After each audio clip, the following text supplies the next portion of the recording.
Good evening, everybody, and welcome to another edition of the Sports Exchange. My name is Scott Morganroth, the Motor City Mad Mouth, just fresh off Pundit's Pundit, and Jacob Christner. To say that we had an explosive show would be mildly stating the obvious. Great show. Yeah, it Loved it. really was. It always is. It always leads us off. And here we are on the second half of our Sideline Sports South Florida Tribune doubleheader. And along with Jacob Christner, we bring back Rick Curdy. Welcome back, Rick. Thanks, Scott. And we have Mrs. South Florida Tribune, Candy Ebling, who does it all. She goes out there and she takes pictures. She handles a website, and she puts a broadcast up. Without Candy, we'd be in deep trouble. Welcome back, Candy. Thank you, Scott. Good to be here. And last but not least, JBL is my brother from another mother, JB the program. Welcome back, JB. How you doing? What's going on? Oh, what's going on? We got a lot going on here. So to give you an overview, we're going to be talking coaches and a lot of coaches, that's for sure. So, and I mean, this show is sprinkled with coaches, among other things. So, in fact, I have to say it's really sprinkled with coaches. So, with that said, one of the hot topics is a high cost of college coaches. And I'll break down the three that stand out. Matt Rule, $9.25 million to go coach Nebraska via Carolina Panthers. Luke Fickel, I never saw this one coming. But as I said, Rule's worth $9.25. We're going to go from top to bottom salary-wise. Luke Fickel got $7.9 million for Wisconsin. He obviously left the University of Cincinnati. And Hugh wasn't freezed out of the coaching cycle either, because he's getting $6.5 million to go to Auburn. And he was actually getting $5 million at Liberty. So you got to wonder what the premium is for that Liberty job. Maybe that thing's a lot better than most people think, and they might land a bigger candidate than one would have thought before Freeze took over the job. So, you know what, Candy, since you're the new one here on this edition of the Sports Exchange, why don't you break down all the coaching hires, starting from Rule to Fickle to Freeze? Well, Rule was successful before in the college rankings, not as successful when he went to the NFL, but they thought they'd bring him back as a college coach, and they figured to bring him back in, they were going to have to pay him. So they are paying him a pretty penny. Let's see, Fickle going to Wisconsin. I think a lot of us were surprised by that. A lot of us thought interim coach Jim Leonard might get that job, but Jim Leonard doesn't have the same experience. He's not necessarily known for recruiting because obviously he hasn't been a coach at that level. So a lot of people were surprised. I think Chris McIntosh wanted to put his own foot on the program. Instead of hiring from the Barry Alvarez tree, he decided to go out on his own, and he made a big splash because nobody really saw that hire going. And who was the last one we were talking about? Hugh Freeze. $6.5 million.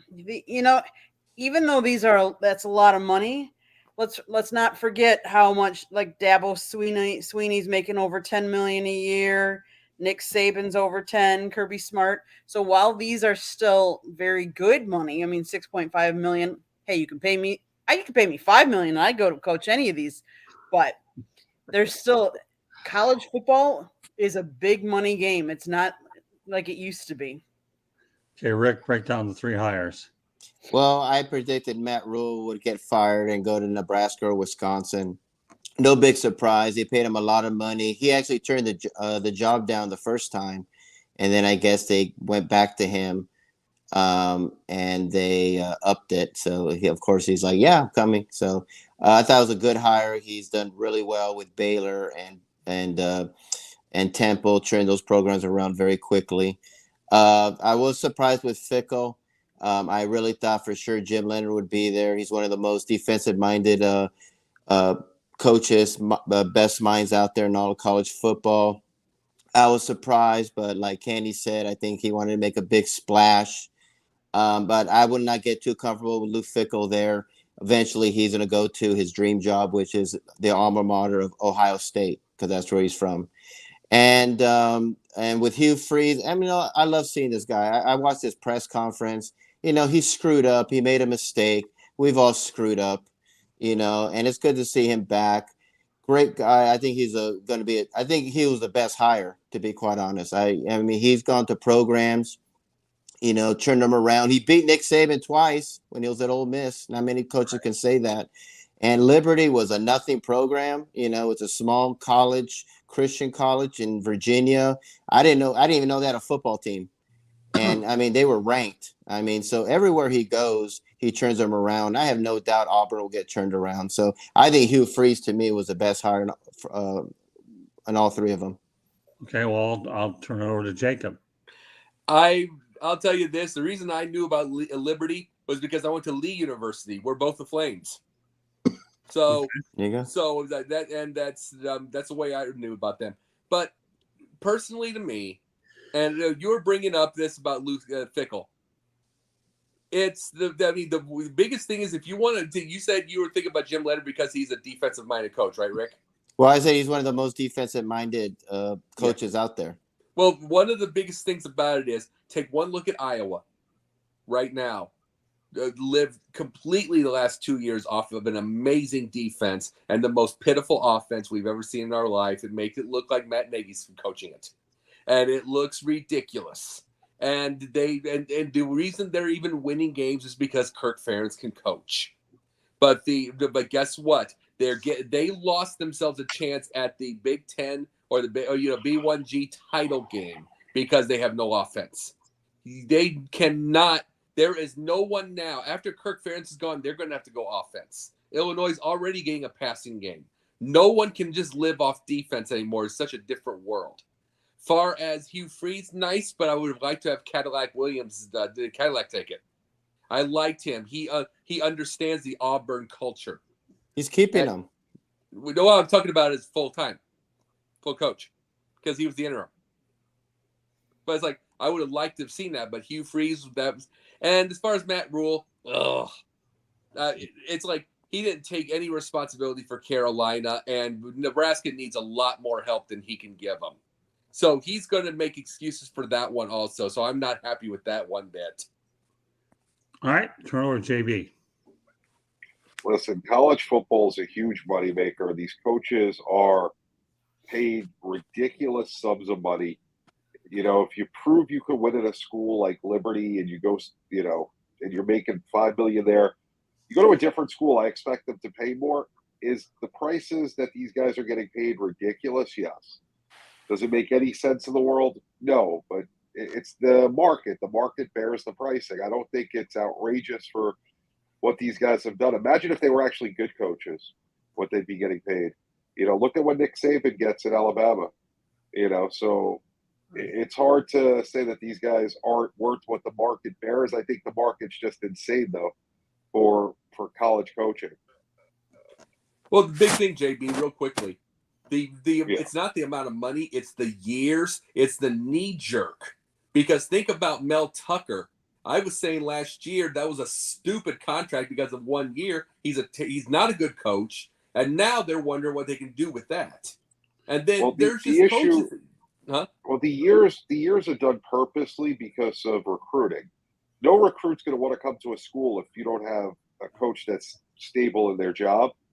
So you have to come up with this exorbitant amount of years so it looks like the coach is going to be there. But everyone knows that there's buyouts on both sides and everyone can get out of a contract. It's not as if that's not heard of. So, JB, of these three particular hires, is there any one, or do you want to evaluate all three, or just limit it to one about which one you think is the one that will turn out best or worse or whatever? So, honestly, I mean, to me, these are all retreads. None of these schools are going to be relevant. Nebraska's, when they become relevant again, I'll have a lot more gray hair if I have hair.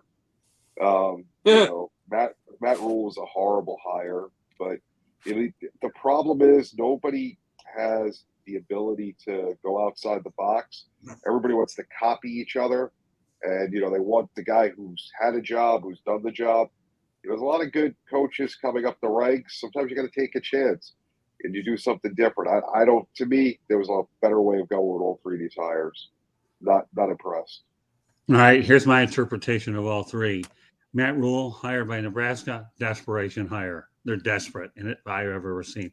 They haven't been relevant since Bo Pelini. That's all I can say. And you know what? And we'll talk about the Frank. And what about Frank Solich? Goes to Ohio University and became an icon there, and obviously you know what happened there. So when you leave Nebraska, you don't do that badly when you leave there. Frank Solich is a class. So I think that was desperate. Luke Fickell's an interesting one to me. I don't think a lot of us saw this coming. I want to give you a story, though. When I was at a Detroit Sports Media Christmas party, and I was having lunch, Candy was there with me, I believe, for this one. And she got a chance to meet University of Michigan Sports Information Director Bruce Made. Bruce Made told us when we were eating lunch that to me, if he wasn't handling things at the University of Michigan, he'd go to Wisconsin and Madison. That's how much he thought highly of that joint.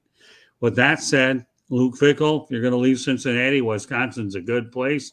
And if Jim Leonard has any sense at all, he'll stay there, continue to build a little bit more, then find a right, solid job. And there's a lot of good ones. I'm even going to touch on an off-the-wall one a little bit later. And Hugh Freeze is a great bargain hire for a guy that won in the SEC. So I think they may not roll well. So, and I'll give you a name to watch out for in the coaching circles at some point. If not during this cycle, another one is a guy by the name of Josh Gaddis. I think he's a guy that you'll hear his name come up at some point, if not during this cycle. He was actually considered a candidate for the University of North Carolina and Charlotte before another Michigan guy ended up getting it. So Josh Gaddis is a name to look out for. Well, here's another one to look out for. Trent Dilfer is now at UAB. Don't steal my thunder. Okay.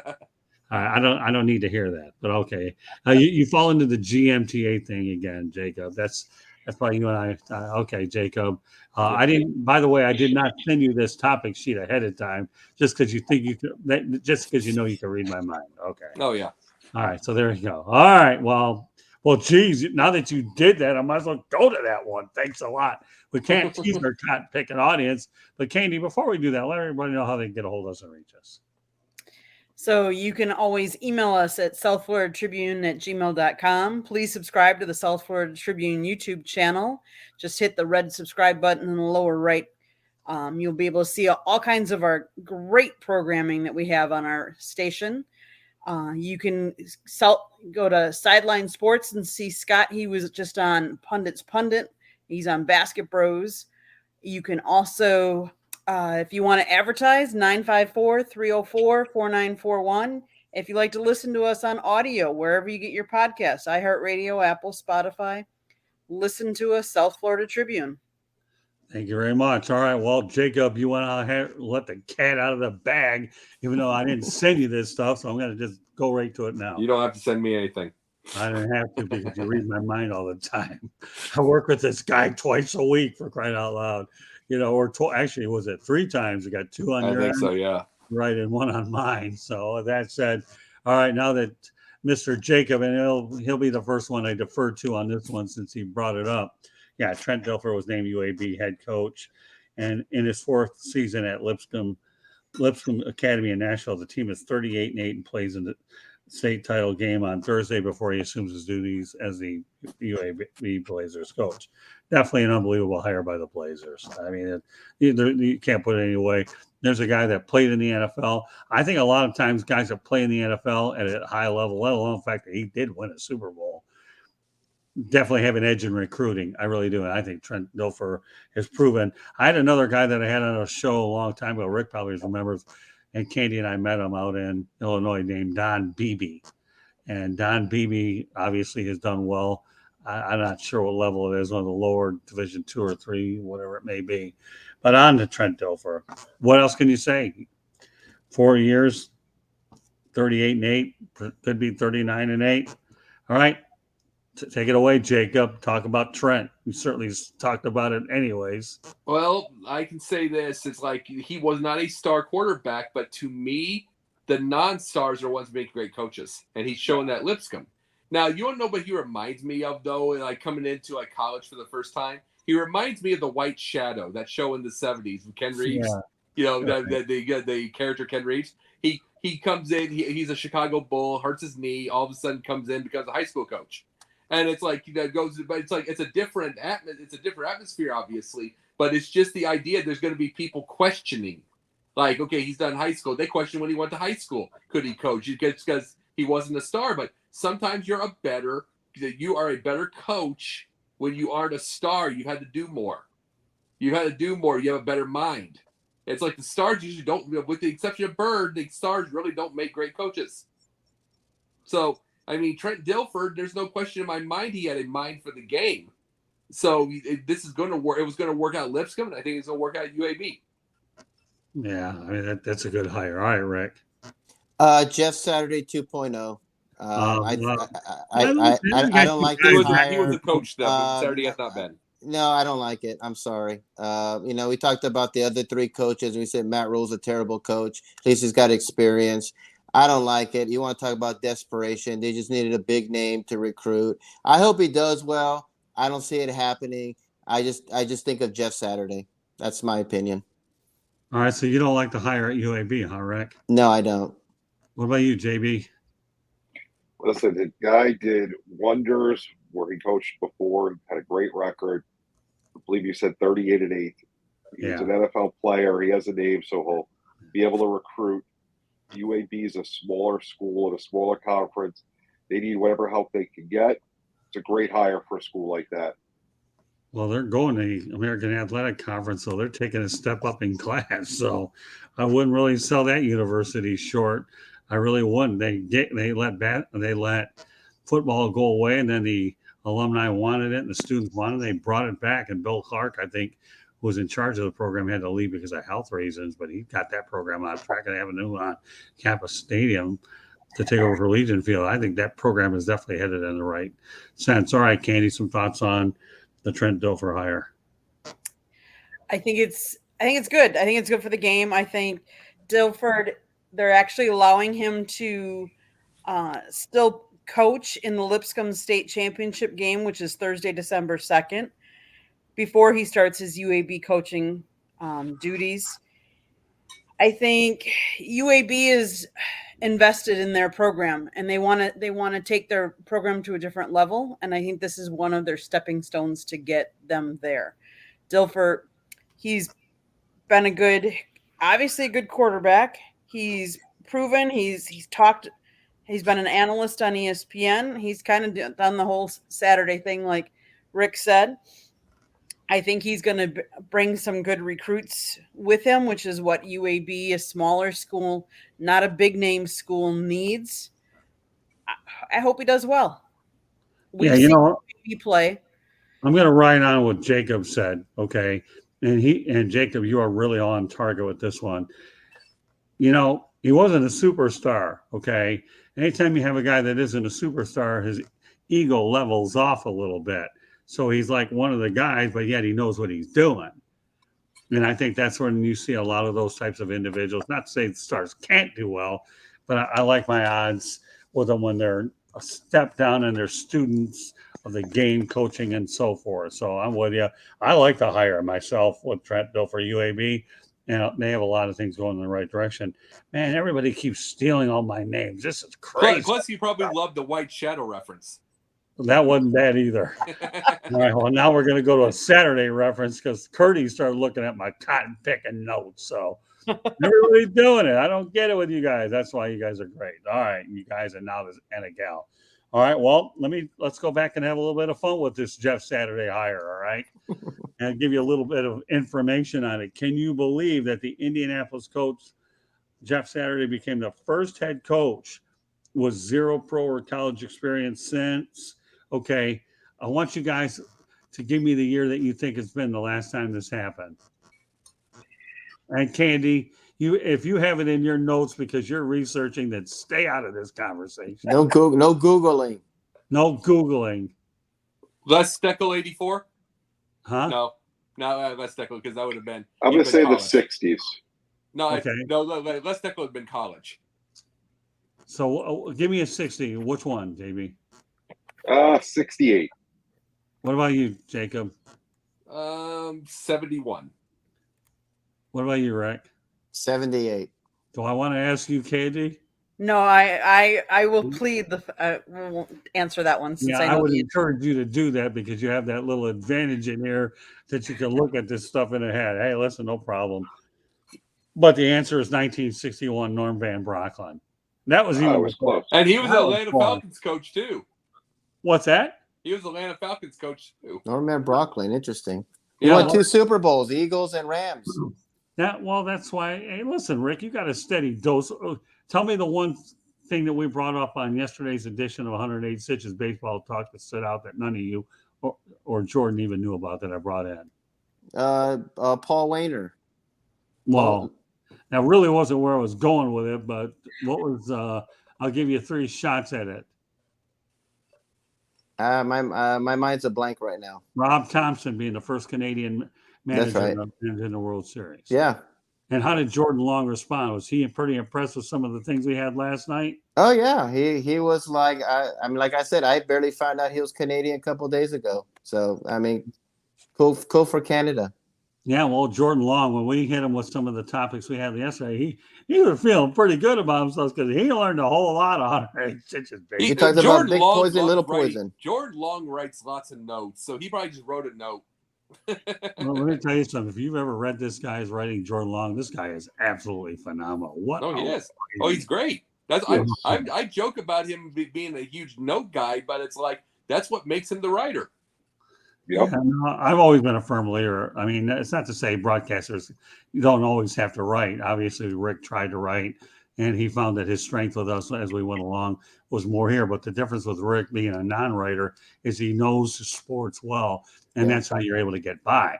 Most people really have to write to be able to speak it well. Rick is one of those exceptions to the rule. And I still don't like the Trent Dilfer hire. Well, okay. Well, you already made that. I'm sure that you could think of a list of. I might have you write one thing.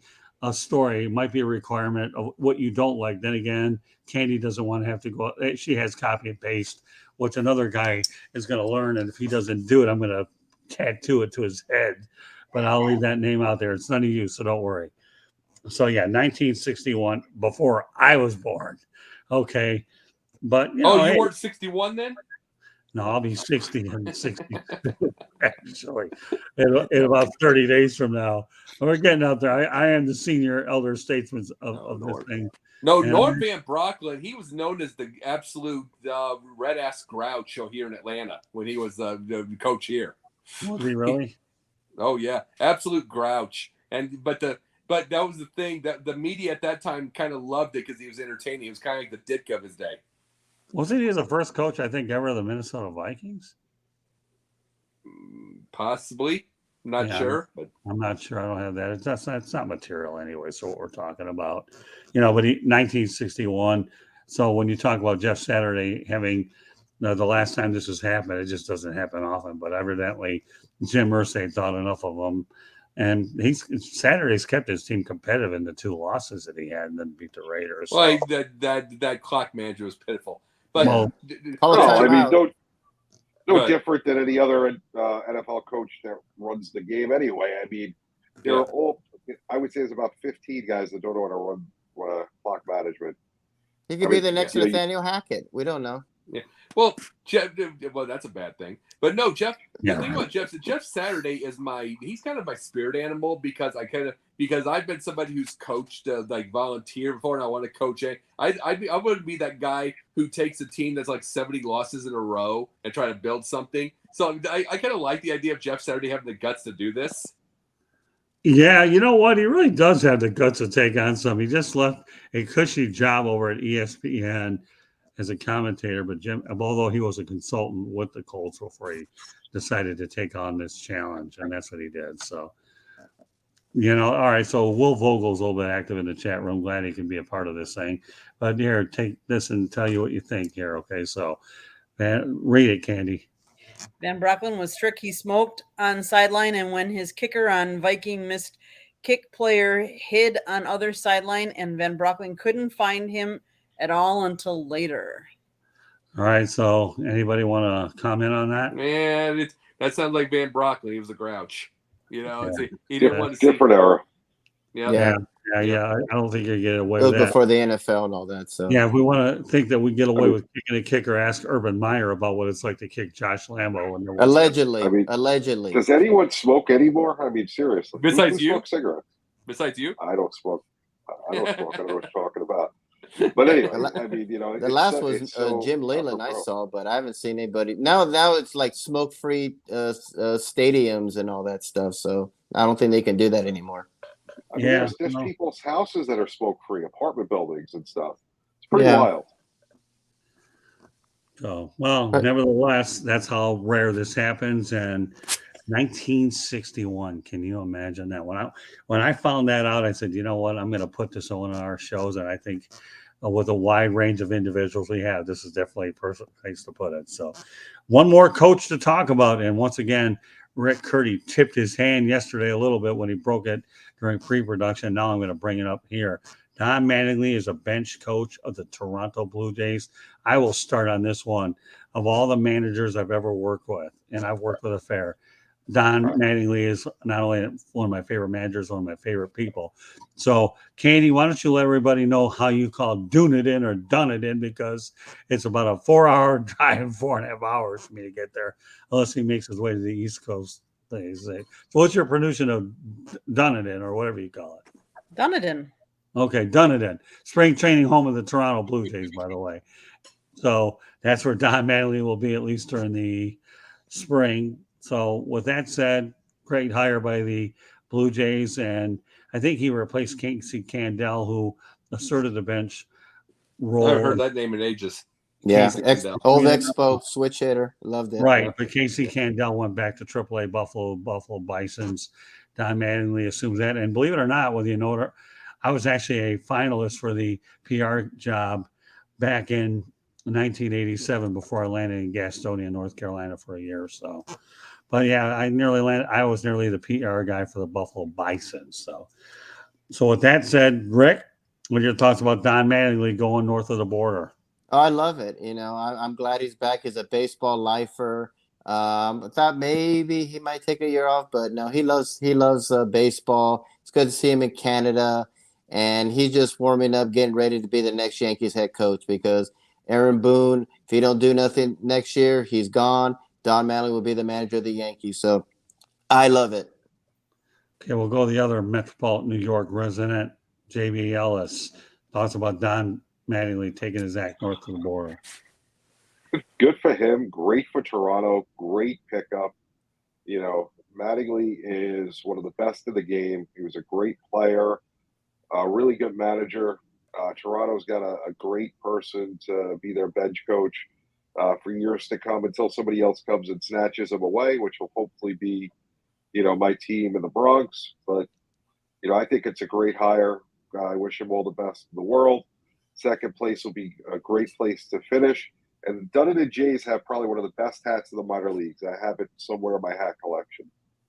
Well, let me tell you this before I take it over to Jacob and Candy. You want to see some real good sound with Don Mattingly? Subscribe to the South Florida Tribune YouTube channel. Your host here has talked to Don many times, and we even have a nice clip on the front page of the South Florida Tribune, right, Candy? Yes, we do. Yeah, so I got a lot of Don Mattingly sound and visuals on the South Florida Tribune. We have a lot of them that's another reason why you should subscribe, because I work with Don, and he's one of the greatest people as a person. And to me, he's a great manager. And I can tell you right now, the guy's more than just a great quote. When I got sick, and I've been dealing with concussion issues all year, and I couldn't get out to a game until June because my head injuries and they're still bad. Well, because of concussions are nothing to write home about. So I was telling Don, because he usually sees me at night. So he asked how I was feeling. First, it goes back to spring training. He asked how I was feeling. Well, I've been going through a lot of medical issues, but then when he saw me over at Lone Depot Park, and I told him about my concussions, he said, "Man, that's bad stuff. So I hope you feel better. I'll keep praying for you." Then he was telling me about one of his players and what it took for him to get around it and how long. He just said, "Whatever you do, Scott, just be patient. Don't be hard on yourself, because I know you will." I say, "Yeah, but it sucks not being able to come here and shoot the breeze and talk baseball with you." So, you talk about a guy who cares about not only his players, but the media and cooperative. Don Mattingly is a one-of-a-kind individual. In fact, you know what? I wrote a story recently on Don Mattingly that's already on the South Florida Tribune. I'll put it on social media soon. So to me, Don, I'm glad you're back in baseball. And then I wasn't surprised you got back anyways. It's just like, all right, few months of honeydew list. I'm ready to go back. So he's going to Canada. I'm sure he'll have the Canadian national anthem memorized after a few plays. Anyway, so with that said, we'll turn it over to Jacob. I love Don Mattingly as a manager. I think he's a tremendous baseball mind. But he's also, and by the way, you're bringing up the Yankees, JB. I would love him on the Cubs to take Ross's place. We go from no experience to all of it. But the biggest thing about it is it's complete proof of what I've been talking about the whole time. That it's like you need to get into an organization that works. That is going to work around. Miami Marlins. Well, it used to be Florida. Miami Marlins are not a good organization. You'll get fans, of course, they're knee-jerk and they're idiots. They're going to blame Mattingly. Mattingly is a great baseball mind. There's nothing he could do whatsoever about that organization. Nothing he could do about them losing. He couldn't get anything done. That's fine. But to me, it cost him a job, at least for a year or two, because he's bench coach right now. It cost him a managerial job because there's going to be people thinking that. And it's unfortunate. Do I like that he's a bench coach in Toronto? Absolutely. Would I love him in Chicago? You darn straight. Would Jamie love him in New York? Absolutely. I mean, he's got a great baseball mind. But to me, it's all the proof that I've been saying in the whole wide world. It's more than just the managers. I mean, they're the leader on the field. You need an organization and a front office that works with them. And they to me, they screwed him by not having a good organization. Yeah, the reality is, and I work with that situation firsthand, he took that organization as far as he could and said that they just need a new voice. He told me that, you know what, we develop players here. It's hard to bring in big dollar figures when you're drawing anywhere between 8,000 and 15,000 a game on a good day, depending on what day of the week it is. So, all right, Candy, take it away. So Don's a good guy. Don's, like everyone said, he's a baseball guy. He's a calming influence on young and yet veterans that might need that little oomph that they, he's been such a great hitter. He's got credibility. He's got experience. All those things that guys are looking for that might need that little edge. Don said this job piqued his interest from the minute he was contacted because he felt it was just right. The conversation was very open, honest, and he's seen the talent that they have there, and he thinks that there's a possibility that they can win, and he wants to be part of that. Let's face it, the Marlins, he was never going to go anywhere. They're not winning. They're not a winning club right now. Jeter left it. I mean, so many people have left it. It's a disorganized franchise right now is what I would call it. Whereas Toronto has everything going for it. And good for Don for staying in the game. He kind of thought he was going to have the year off, but he just didn't want to be away from it that long. And this interested him. And he thinks they can win, and he wants to be part of a winning culture. There was no way he was going to take a year off. I knew that when I looked at his body language and we talked. That, actually the only reason I didn't go to the last game was I was doing our double header on Wednesday night with Sports Exchange and Pundits Money, but I got there the day before. So we talked in private, and we talked during the media availability, and I have it all on our YouTube channel. But yeah, there's no doubt. I mean, he'll manage again. He's only 61 years old. He's not much older than I am. Scary thought, right? But anyways, Don Mattingly will manage again, and I think the job in Toronto did perk his interest, but I believe with Rick, you know what? I think he ultimately does land with the Yankees at some point or another. He's a bench coach. Okay. So he's just going to stay around, hang in there, do what he's got to do. He'll be back. That's easy. All right. 2 other topics that are not coach related. Okay. But I'm glad we got them all out. These were interesting ones. We're going to go to soccer. I can't believe I'm talking about this sport 2 days now ago. we're talking. Yep. Are we I'm really? gonna take a nap. Yeah, I know that he's trying to emulate me last night. I hope I don't like soccer. I may have listen, JB. I may have alienated 1 or 2 It's people. football. Podcast when I said things about the sport that most soccer people that may have been following don't like. But in my opinion, I just said, you know what, it's a little bit boring to me. 0-0 games. And I used to like indoor soccer, but the reality of the situation is I can't handle scoreless games, and guys like to go out there and pass more, not shoot. But again, I think I really respect the athletes that play the sport. I really, truly do, because if you've ever played at these games here, these are the best conditioned athletes I have ever seen. When you consider how wide that field is and the amount of training that goes to, you want to talk about ultimate athletes. Soccer players are definitely nothing. Mm-hmm. Well, they do nothing but run. Well, they do, and I hate to tell you this, but back in the day in 1982, I was covering the Fort Lauderdale Strikers back in the day, and one of my best friends is a PR guy. We had a media versus the staff session out there, and I went down a few times. I got tripped up there, and they didn't have fouls then, and we were outclassed. And that same day, I had to go ahead and go down to, I believe it was the Miami area where St. Thomas University was, where the Dolphins were training, Biscayne College, and I had a chance to. I was covering the Miami Dolphins, but I had to go to the hospital because I was on crutches after suffering a sprained ankle, and that was when I was young. I hate to see what it would be like, but anyways, the soccer reference that we're going to make tonight regards Argentina. Their 36-game unbeaten streak is snapped by Saudi Arabia. They were one game away from tying the all-time record. Unbelievable. I mean, I don't know how many World Cups and how many years that is, but when you talk about unbelievable streaks, that Argentina streak of 36 games was truly remarkable. JB, you say you like the sport, so you can take the lead on this one. So, I mean, that streak is amazing.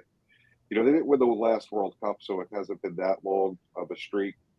They do play some friendlies. They have qualifying and different things. But if you watch any of the World Cup or any of the European leagues, the good ones, League La Liga, which is the Spanish league, the Bundesliga in Germany, the Premier League, these guys are tough. They play physical. There's no padding. They're hitting their heads on each other. If you looked at the goal that the Captain America scored yesterday, Puzelik, gave up his body to score that goal. No padding, no helmets, nothing to protect him, but he did it. And they do this 90 minutes plus stoppage time. They're the greatest actors in the world, too. They go down if nobody touches them. LeBron James watched a lot of soccer growing up. LeBron watched soccer growing up. That's why he does that. But, listen, they are great athletes. I mean, I don't say that they're the greatest athletes in the world. I don't know what sport I would look at to say that, but these guys, they play a tough game. Until the last couple of years, I didn't have any respect for soccer either, Rick. I tell you, wake up early a couple of Saturday mornings, watch some games, you'll change your mind. I'll be asleep. It's boring. Well, Candy and I covered Inter Miami. 0-0. Wait, what's that?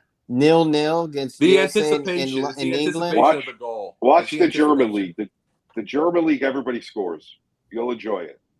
Well, I can tell you right now, Candy and I cover Inter Miami, and of course, recently Phil Novell just got his contract extended by Inter Miami by leading Inter Miami to the playoffs. But I'll say this, and I'll turn it over to a couple more topics before we call her a night.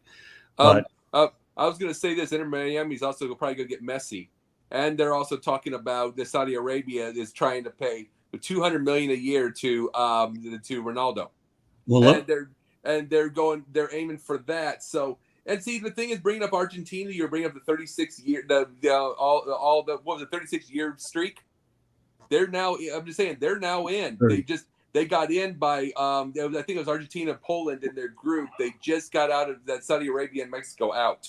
So it's like they continued their streak barely because they lost to Saudi Arabia and they barely made it.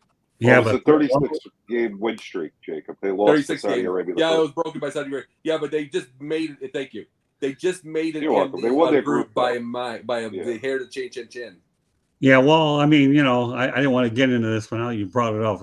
If Lionel Messi makes his way to Inter Miami And I'm going to tell you, if you've ever seen a game at Dry Paint Stadium, aka Lockhart Stadium, Candy worked it. Okay, I know I'm probably bothering her because she's got some pretty good stuff there. That place has a great atmosphere to begin with. And they're supposed to move to Miami in a few years. I think at Pioneer Park. That place will be so loud. It'll be one of the hottest tickets in Southern Florida if they get messy for sure. And it's a great environment now. So, all right, Candy, go ahead. I know you're ready to get involved in this one, so go ahead. No, it's okay. You already stole my thunder. Everybody steals mine, so go ahead. You Well, can reinforce it. I would say, Rick, I was probably on the same basis as you. Soccer has never been something that I've been very interested in. It wasn't a sport that I played, although I have siblings that played soccer. I never really watched a lot of them. I've never really gone to a lot of games. And then Scott and I went and covered Inter Miami this year. And I will tell you, their fans are more devoted than probably almost any of the other fans for any of the sports and teams that I have been to in the actual stadium. There is an electricity that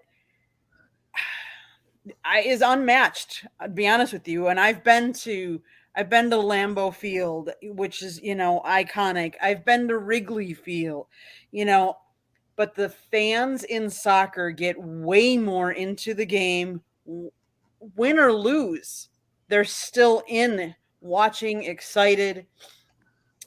Let's face it, it has most of the time games we went to, it was pouring rain for part of the game, and they're still out there. They're still drawing. They're still yelling. There's still excitement in the stands. Is it the sport for me? No, but the fans love it that are into it. And like I said, they're fans like none other. Well, I'll tell you, Jacob, if Messi makes his way to Fort Lauderdale, at least the beginning until they go to Miami, this will be one of the toughest tickets I've ever seen in this era. Oh, easily. Yeah. And the thing, Rick, about I can say this: I wasn't a big soccer fan myself. I probably got bigger as the time went. Probably 2012 World Cup. So the biggest thing, and JB can agree with me on this, I think we know that the Premier League, Bundesliga, let's see, La Liga, any of those are tough players and they score all the time. But the majority, when you see it's 0-0, a lot of it is anticipation. It's anticipation of the goal. There's a lot of excitement into that. Let me Rick, watch the Bundesliga, the German league. They score goals like I grew up watching soccer. My dad was a professional soccer player in Mexico, and he watched soccer every weekend. He wanted me to get into soccer. I just never got into it. I know the fans are passionate. I see it here in Charlotte. We got 2 pro teams. I get it. It's just not for me. I just think it's boring. I tried watching it. It's boring. I've never been more disappointed in you, Rick. Never. And it's called football. It's football, not soccer. It's football. Well, I'll just leave it on one note because I have one more topic. We have parting shots. I want to make sure we get to that. I will tell you right now, it does struggle to keep my attention. I make no bones about it. But just because I say that doesn't mean I have a lack of respect for the sport at all. I think these guys are just unbelievable. And if I could go out there and run around a field like that with the skill that they exempt, more power to them. And you know what? Lately, when we've covered the games, Candy will tell you, I've gone out there every single time amazed at these guys. So I have the utmost respect for the sport as much as a lot of them. Does it struggle to keep my attention time? Yeah, a little bit. I mean, let's face it. In America, we're programmed with a lot of scoring, a lot of points, which is really what we are. Unfortunately, at this level, we don't see it as much. And aren't saying there aren't high-scoring games every now and then. And, as JB alluded, they may tend to be good actors once in a while, whether that word flopping comes into play and some of the Academy Awards that you see out in Hollywood, you could go on a soccer field near you. But I have so much respect for these athletes that they are unbelievable. I can't tell you how much I admire the sport and the guys that play in it. And we'll leave it at that. All right, well, one more. I want to go to hockey, and then we're going to have our parting shots. We don't have to spend a lot of time on this because I'm sure y'all have some good parting shots, but I do want to mention that Phil Kessel became the first player in NHL history to play 1,000 consecutive games. Unbreakable, he's currently with the Vegas Golden Knights. So we don't have to spend a lot of time on that. But to me, if he's the first player ever to get 1,000 consecutive games, JB, is this record unbreakable? When you see these Ironman streaks, it's just amazing to see. I have a lot of credit for guys that could go out there night after night, game after game, with travel, especially in hockey with all the banging and the hitting. It's not an easy thing to do to get to 1,000 games in a row. A lot of credit to them.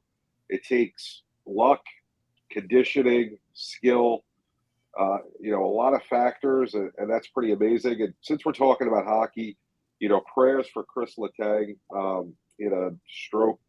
I saw it reported today, so let's hope he's okay. He's out indefinitely. Well, you got to go there. Might as well just say rest in peace, Borje Salming, too, after a courageous battle with ALS. Former Toronto Maple Leaf. 9 months worth. Yeah, 9 months. Here's a guy that paved the way for Swedish hockey players to come over. I think one of the first ones I ever saw was a guy by the name of Tommy Bergman who played for the Red Wings. But yeah, prayers for Chris Letang. And yeah, but what Phil Kessel did is unbelievable. I know Keith Yandel got close and there was a few, but hey, when you hit the 1,000 mark, you're in a different spot. Jacob? There's no way. Not anymore. It's we are getting less and less and less and less Iron Man. I made a joke today on Twitter. They were talking about Ben Simmons missing the game because of calf strain or whatever. I says, "Oh, gee, the AC Green's consecutive game streak is safe." I made that. I made that joke with it, just a little tongue in cheek, but it's less and less and less, and it's like this is the last sport that's really allowed. I'm saying, like I've said, and you heard me on Basket Bros. This is sports are a agent and lawyer deal now. Right. And it's like people when they're trying to get their players to get the majority of the money, they don't want them to get hurt. So it's like and NHL has the least amount of money overall as far as their value. So You're going to see these for now, but when the value goes up, you're going to see less of this. So no, congratulations to Phil Kessel. And the 1,000 straight games, I think his beard got 950. Okay. All right, Rick. Amazing streak. I don't see it happening. I agree with Jacob. And hockey is such a demanding sport. My goodness. I mean, they get beat up all the time, aches and pains. I mean, it's just such a demanding sport. So for anyone to do 1,000 games, I think in any sport, let alone hockey, is an amazing sport. And I don't see it ever being broken. Breaking news. Okay. Rose Bowl has signed an agreement that allows college football playoff to expand to 12 teams in 24 and 25. Good. Thank you very much. I know that they were the last holdout, so good for them. Thanks for bringing that up. All right, Katie, what's your take on Phil? Hockey is such a demanding sport. I don't see anyone breaking that. You had Cal Ripken's, 2,632 consecutive games in baseball, and baseball is not nearly the same as hockey. I don't think anyone's going to break it. I think it's just too demanding of a game, and I think players nowadays aren't going for the longevity. They're going for shorter, higher, contracts, and won't play that long. Yeah, I mean, the game is so much faster. They're playing a European-style brand anyways compared to when I grew up with the sport, JB, as well, when you had fights were all right and the physical play was unreal. There's no way to get to 1,000 is one thing, but this one, nobody's touching this one. So, and we'll leave it at that. All right, parting shots time. I know everybody has a lot of fun with this segment. Rick, give me a brief parting shot. Well, we're talking about the college hires, and I talked about Hugh Freeze. And people were upset that he got the job because of what happened at Ole Miss. He made a mistake. I mean, my goodness. I mean, if people don't know, he was caught looking at pornographic sites and escort sites, and he resigned. And so he went to Liberty, turned them around. Now he's back at Auburn. We all like second chances, and I think this guy deserves a second chance. He messed up. I get it. But you know what? We have a statue for Ray Lewis, and he's accused of killing 2 people, okay? So, people want to give Kyrie Irving a pass. They want to give they want Kanye West a pass. All these other people get a pass, but Hugh Freeze deserves a second chance. I love what he did. I love that he won me over in his press conference, and he admitted he made a mistake, and I think he'll do great at Auburn. So I'm happy to see Hugh Freeze back in the SEC. Okay, Jacob. Let's see, and I'm going to bring this. JB will know what I'm saying here. Saudi Arabia beat Argentina. Let's see, and then then Tunisia today. All these teams, the just these odd scores in World Cup, just these odd outcomes. Yeah, the knockout rounds are about normal, but just odd scores. We are now, and then we also hear Ronaldo going to Saudi Arabia, Messi possibly going to Inter Miami. This world is getting smaller and smaller and smaller. This is not a thing where you don't know a country anymore. Anybody with a brain that can look up their thing for a few minutes knows that there's 54 countries in Africa. People can know where they're going. There's talent all over in every sport. And it's like, we as Americans, it's time to start educating ourselves. We got to quit being stupid. The world is getting smaller. The talent's is everywhere now. We don't need, there is no, and I'm saying this, we don't need to have a slogan like "Make America." And this isn't a political thing. I'm just saying the truth. We don't need to say "America, America, great again" because it's a world stage now. It is, the whole thing is a world stage, and we have to just live with it. Candy. Shame on you, Las Vegas Invitational Tournament that was held at the Mirage. I don't know if any of you heard, but there was a college basketball tournament that took place, and there was injuries that took place during the tournament. It took medical personnel over 40 minutes to respond to an injury that happened on the court during play because they didn't have anybody there on site during the tournament. There were no fans in stands because all they had were chairs around the court. Come on, Mirage, you can do better than that. You got the number 6 team in the country in the women's basketball there, and you can't do better than having medical personnel near the court and fans to see the game. Shame on you. JB. As everybody knows, I like to place a bet every now and then. Let me tell you my biggest pet peeve of this week. College basketball started free throws. They're called blanking free throws. The word free is in them. If you play basketball, you should be practicing that every day. There's no reason. There's nobody in your face. You're standing there. You're shooting you have 10 seconds to take your time and get a free throw. And these guys shoot free throws like as if it's the hardest shot in the world. It's absolutely disgusting that you have guys that can shoot three-pointers, but when the game is on the line and you need to hit a free throw, you can't hit it. It's unacceptable that the coaches and the players in the offseason have not fixed that. I look back to guys like Shaq who started this whole mess, when he shot some ridiculous percent when he used to take free throws. It's an absolute travesty that you call yourself a basketball player and you can't do the easiest thing in the world. There's no reason that from second grade on, when you play organized basketball, you shoot under 70% for free throws. If you do, you're not a basketball player. You're just an idiot on the court. Okay, my parting shot. Local team called the Florida Panthers. Ever heard of them? No, I have. Covered them in 2020. But here's the thing. They won the President's Cup. They won the President's Cup trophy a year ago. They made a coaching change when they brought in Paul Maurice. They're currently standing at 5th place in the Atlantic Division, 10-9-5, 24 points. A lot of people thought they should have promoted the guy that led them there, Andrew Brunette, there, but now he's with the New Jersey Devils. I'm not going to sit here and question that decision because a lot of people thought the veteran guy was the right way to go. But where I am going to get critical of the Panthers is this, okay? You talk about the misuse of mismanagement of a salary camp. This is it. Alexander Barkov missed time due to non-COVID illness. The team played shorthanded, and had 20 players on their roster due to salary cap constraints. This team played shorthanded against the Dallas Stars and the St. Louis Blues. You know what? The Florida Panthers may have a President's Cup trophy in the arena now, and they can never lose that.